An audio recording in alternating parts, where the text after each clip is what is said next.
안녕하세요. 치유본능의 저자 김은숙입니다. 지난 시간에 몸의 언어는 본능을 따른다. 그리고 몸짓, 증상, 감정, 기분 등 몸이 표현하는 언어는 말과 글이 아니라 다른 방식으로 표현을 한다는 말씀을 드렸는데요. 오늘은 음양오행을 좀 살펴보도록 하겠습니다. 자, 우선 음양을 먼저 좀 살펴보면 음양은 있고 없고의 문제가 아니다. 상대적인 것이며 절대적인 것은 없다라는 고정관념을 깨고 세상을 유연하게 바라보는 철학이기도 합니다. 그래서 흔히 음과 양을 나누고 그 안에서 계속 음에서 또 쪼개고 양에서 쪼개고 서로 분리시켜서 이 두 가지를 구분하면서 절대적인 것처럼 착각하게 만들기도 하는데요. 지금까지 우리가 배워왔던 이원론, 이분법, 그리고 어떤 상황에서든지 정답 하나를 계속 찾는 교육, 그것이 바로 음양 개념과는 굉장히 상대적인 그런 접근 방식 중에 하나입니다. 음양이라는 것은 이것이 절대 음이고 이것이 양이다. 나눠져 있는 것이 아니라 관계 속에서 상대적으로 보다 음적인가, 보다 양적인가를 바라보는 것입니다. 그래서 똑같은 사람이 어떨 때는 양적이고 또 어떨 때는 또 음적이고 그래서 상황과 맥락이 어떠냐에 따라서 이 음양이 달라질 수가 있습니다. 음에 비해서 상대적으로 변화가 빠르고 드러나고 보여지는 것이 양적인 것이고요.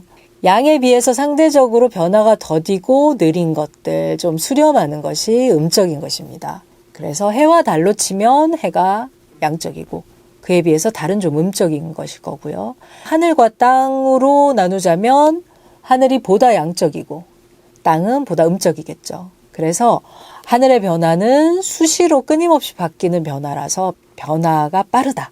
그에 비해서 하늘에 비해서 땅은 변화가 서서히 일어나기 때문에 보다 음적이다. 이렇게 얘기할 수 있겠습니다. 그러나 하늘이 없다면 땅이라는 게 존재하지 않는 거고요. 땅이 없다면 하늘이 있을 수가 없겠죠. 그래서 관계 속에서 비교를 통해서 상대적으로 보다 어떠한가 라고 끊임없이 관계 속에서 살펴보는 것. 그것이 바로 음양의 핵심입니다. 자, 남녀를 예로 들면 보통 이제 남자를 양, 여자를 이렇게 많이 이제 얘기를 하는데요. 과연 남자는 절대적으로 양이고 여자는 절대적으로 음일까요?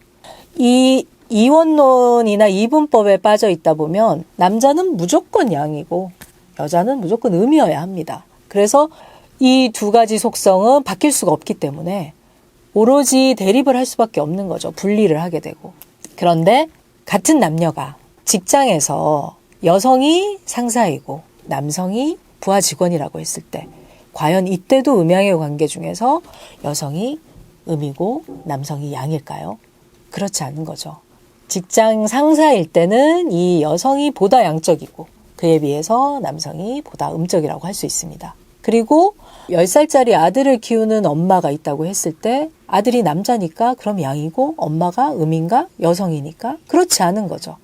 이 10살짜리 아들을 키우는 엄마와 아들의 관계를 보면은 이 음양은 달라지는 거죠.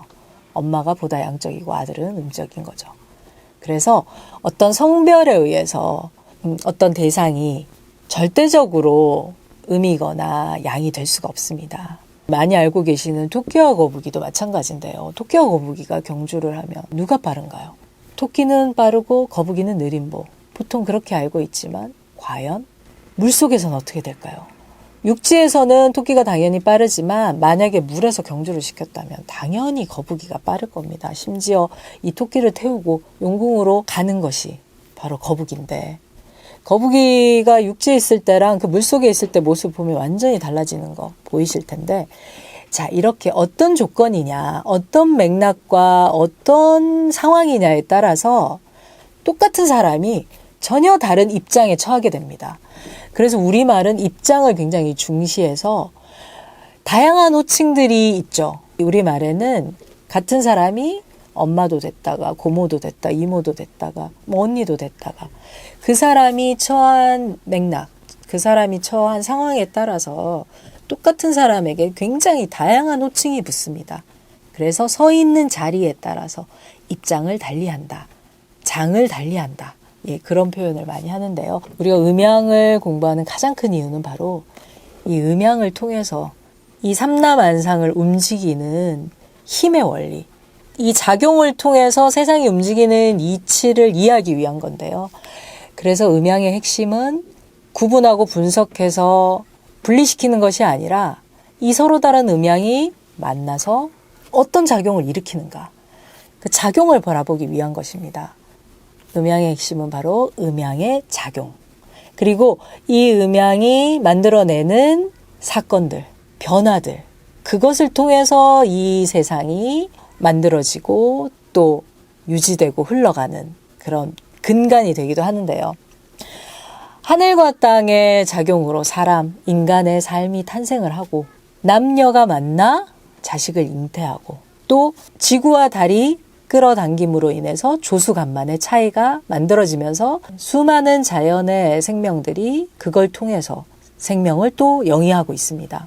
생명 그리고 삼라만상을 변화를 일으키는 바로 그 근간과 핵심이 된다고 할 수 있는데요. 음과 양이 서로 부드럽게 작용할 때 이것을 목기라고 하고, 음과 양이 부딪혀서 열이 나고 빛이 날 때, 뜨거워질 때 그것을 화기라고 하고, 또 이 음과 양이 뭉치고 달라붙고 단단해지는 힘, 이것을 바로 토기라고 하고요. 또 이 음양이 끌어당기면서 무거운 것은 가라앉히고 가벼운 것은 위로 가면서 긴장감으로 다져질 때 그것을 금기라고 합니다. 그리고 음양이 서로 밀어내면서 새롭게 환원하려고 할 때 그것을 바로 수기라고 하는 거죠. 그렇게 음양은 상호작용을 통해서 오행으로 드러납니다.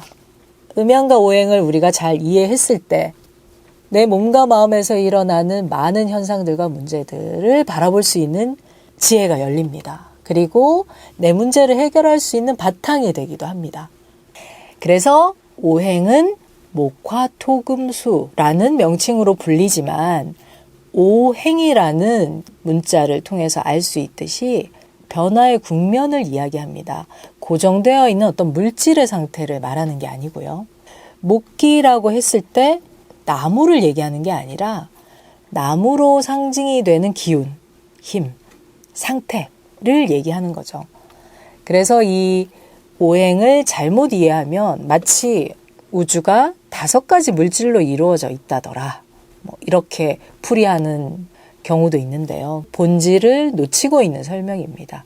나무와 흙과 불과 물, 금속 이렇게 우주가 이루어져 있다가 아니라 음양의 조화로 생겨나는 질서, 그 변화의 국면을 얘기하는 게 바로 오행입니다. 자, 그래서 음양이 작용할 때 처음 만나서 부드럽게 견제와 균형을 이루면서 함께 성장하고자 하는 힘, 그런 단계, 그것이 바로 목기인데요. 뒤에 목기라고 이름을 붙인 것처럼 그러한 기운을 얘기합니다. 그래서 풀어내자면 부드러운, 따뜻한, 싹을 틔우는, 희망적인, 성장시키는, 아이와 같은 이런 기운들을 상징하는 이름으로 바로 이것을 목기라고 하자라고 얘기한 거고요. 황제내경에서는 이 목기의 옆에 완이라는 글자를 붙여놨습니다. 그래서 목기는 부드럽고 따뜻하다. 냉랭한 이 겨울에 얼어있던 땅이 이제 부드럽게 풀리면서 비로소 거기서 뭔가 싹 돋을 수 있는, 중력을 이기고 계속 세우는 그런 에너지, 그런 힘, 그것이 바로 목기입니다. 그래서 이 목기는 사람의 일생으로 봤을 때 싹과 같고 봄과 같은 시기인 유년기를 또 상징하기도 합니다. 하루의 흐름으로 보면 바로 새벽이겠죠. 새로운 날이 열리는 새벽이 바로 이 목기의 시간입니다. 새벽이라는 시간 동안 내가 하루를 살기 위해서 오늘의 계획도 세우고 몸도 좀 따뜻하게 데우고 풀고 잠을 깨우면서 이제 무언가 시작하는 단계입니다. 바로 그것이 목기인 거고요. 자, 그리고 자연의 상태는 싹의 단계에서 계속 머물러 있지 않습니다. 바로 다음 단계가 화기의 단계인 꽃의 단계로 변화합니다. 이 화기라는 것은 어떤 힘인가? 불화를 쓰지만 불을 가리키는 것이 아니라 그 불로 상징되는 힘과 에너지. 그래서 이 화기는 부딪혀서 빛이 나고 열이 나고 확산하고 발산시키는 힘입니다. 뜨거워지는 힘이고요. 꽃이 활짝 피는, 환하게 화하게 피어나는 그런 모습을 바로 화기라고 합니다. 사람의 일생으로 보면 화기는 언제일까요? 유년기에서 이제 청소년기, 청년기의 단계가 바로 이 화기입니다. 일생에서 가장 아름다울 때이기도 하고요. 자신을 가장 많이 표현하고 싶을 때이기도 하며 사랑에 빠지고 그리고 뜨겁게 심장이 뛰고 있어서 용감해지고 희생정신이 강한 그런 힘, 그런 기운이 바로 화기이기도 합니다. 계절로 보자면 여름, 5, 6월에 해당되는 이 초여름이 바로 이 화기의 계절이고요. 하루 중에서는 새벽이 지난 다음 시간인 이 오전의 시간이 바로 이 화기의 시간입니다. 꽃이 필 때 이렇게 봉우리가 활짝 핍니다. 위는 이렇게 확 퍼지는 역삼각형의 형태. 그리고 새가 날개짓을 할 때 날개를 활짝 펼쳐서 날아오르는 모습, 비상하는 형태. 그것이 바로 화기입니다. 자, 그리고 다음은 오행의 단계에서 화기는 토기로 변화하는데요. 토기는 어떤 힘인가?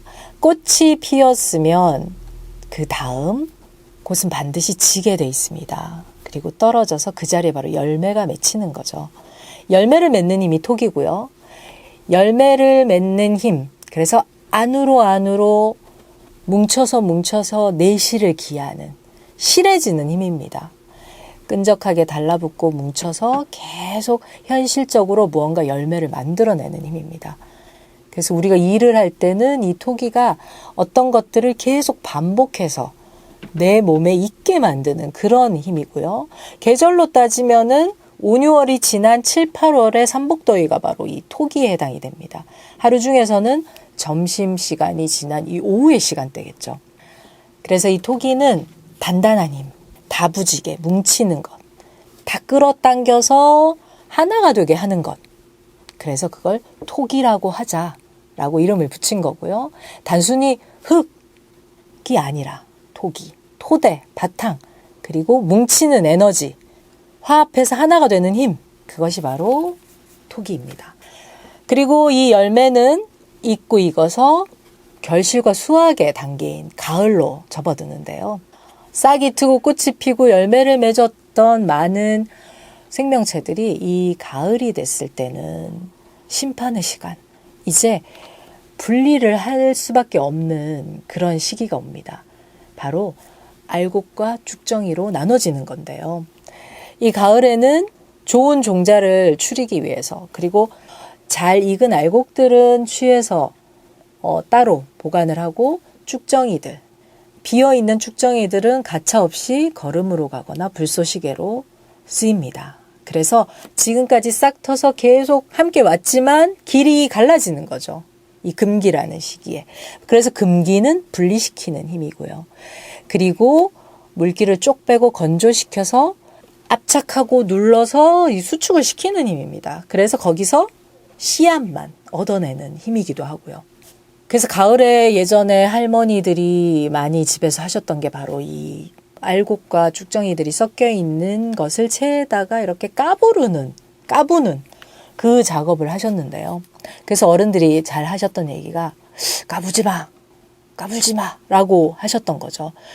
네가 아직 이렇게 다 익지도 않았는데, 알곡이 되지도 않았는데 왜 까부르는 것부터 하고 있냐, 뭐 이런 의미신데, 그래서 이 가을의 금기에는 O와 X, 선악 혹은 취할 거 취하고 버릴 거 버리는 숙사라는 그런 작업을 가을이 하게 됩니다. 그래서 금기는 긴장시키는 힘이고요. 그리고 마무리하고 갈무리를 하는 힘입니다. 가을의 힘이고요. 하루 중에서는 일을 끝내고 이제 마무리하고 돌아갈 준비하는 저녁입니다. 그리고 이제 이 가을의 금기는 다음 단계인 겨울의 수기로 변화합니다. 수기는 어떤 힘인가? 수기는 이제 겨울에 결실, 수확 이후에 남은 씨앗과 종자를 가지고 꽁꽁 얼어붙은 이 추운 겨울을 견디면서 다음에 봄을 준비하는 힘입니다. 그래서 참고 인내하고 기다리고 견디고 끊임없이 지혜를 밝혀서 고독과 추위를 이겨내는 힘입니다. 그래서 하루 중에서는 이 수기가 바로 밤의 시간이고요. 1년의 시간 중에서는 겨울의 시간입니다. 사람의 일생으로 보면 바로 노년기가 되겠죠. 그리고 죽음, 돌아가시는 단계. 그리고 이렇게 해서 목, 화, 토, 금, 수, 다시 목, 과, 토, 금, 수. 이렇게 1년의 흐름이 흘러가고요. 또 하루의 흐름이 이런 리듬을 타고 갑니다. 사람의 일생이 또 이런 주기를 거치고요. 10년이 또 이런 주기를 거쳐서 갑니다. 100년이 그렇게 갈 것이고요. 자연의 순환 이치인 음양과 오행은 바로 어디 멀리서 형이상학적으로 학문이나 의식 속에서만 존재하는 것이 아니라 실질적인 에너지 변화의 단계를 얘기하는 거고요. 물질의 변화 단계, 그리고 에너지의 변화 단계.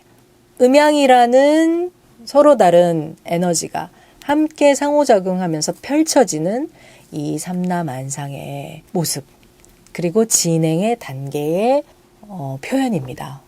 그리고 독립된 소호주인 사람의 몸에 그대로 자연의 순환 이치가 적용이 되는데요. 내 안에서 정신과 육체라는 음양이 만나서 작용하면서 펼쳐지는 여러 가지 나의 감정, 행동, 그리고 나의 표현들.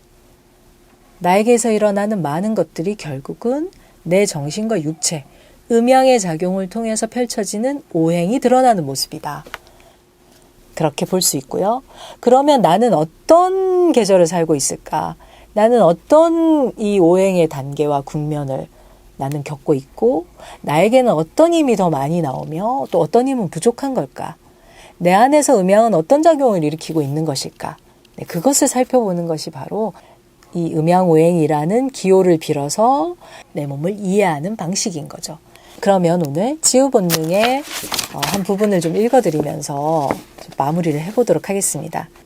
2부 직관이 나를 살린다에서 1장 내 몸을 통하는 자연의 이치, 소우주 인간 음양 오행 육기라는 부분이 있는데요. 여기에 나온 부분 중에서 제가 한 부분을 좀 읽어드리도록 하겠습니다. 이어질 이야기는 음양오행을 논하기 위한 것이 아니다. 써먹기 위함이다. 동양의 철학, 의학, 역학, 과학, 사상 그 어떤 분야를 찾아 들어가도 결국은 음양오행과 만나게 된다. 서양의 이원론식 교육 탓에 음양오행을 한때 성행했던 학설 정도로 여기거나 현실과 동떨어진 관념 철학 정도로 오해하는 사람이 있을지도 모르겠다. 음양오행은 자연의 변화, 순환하는 원리를 가리킨다. 형이 상학이면서 형이 하학, 우주 만물이 변화하는 이치이면서 내 몸이 운행하는 원리이기도 하다. 자연의 이치와 내 몸의 변화 원리가 다르지 않으니 실제 삶의 문제를 풀어낼 구체적이고 실천적인 방편이다. 다음 시간부터는 음양오행에서 펼쳐질 이야기들을 좀 하나하나 구체적으로 살펴보도록 하겠습니다. 지금까지 치유본능 저자 김은숙이었습니다. 고맙습니다. 다음 시간에 뵙겠습니다.